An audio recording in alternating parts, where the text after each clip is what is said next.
एक वन में एक ऋषि रहते थे। उनके डेरे पर बहुत दिनों से एक चूहा भी रहता आ रहा था। यह चूहा ऋषि से बहुत प्यार करता था। जब वे तपस्या में मग्न होते तो वह बड़े आनंद से उनके पास बैठा भजन सुनता रहता, यहाँ तक कि वह स्वयं भी ईश्वर की उपासना करने लगा था। लेकिन कुत्ते, बिल्ली और चील कौवे आदि से वह सदा डरा और सहमा हुआ सा रहता।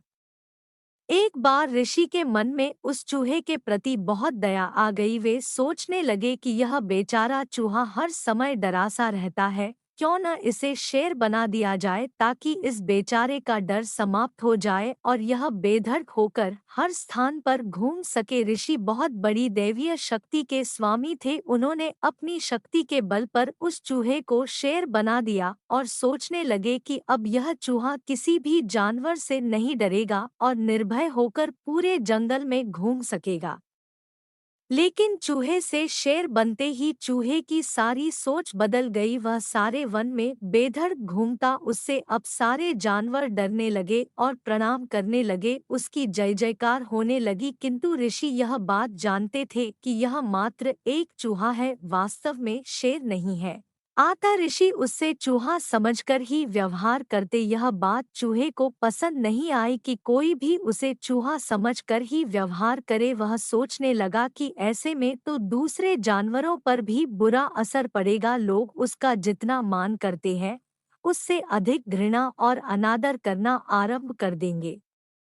आता चूहे ने सोचा कि क्यों न मैं इस ऋषि को ही मार डालूं, फिर न रहेगा बांस न बजेगी बांसुरी। यही सोचकर वह ऋषि को मारने के लिए चल पड़ा। ऋषि ने जैसे ही क्रोध से भरे शेर को अपनी ओर आते देखा तो वे उसके मन की बात समझ गए। उनको शेर पर बड़ा क्रोध आ गया। आता उसका घमंड तोड़ने के लिए ऋषि ने अपनी दैवीय शक्ति से उसे एक बार फिर चूहा बना दिया।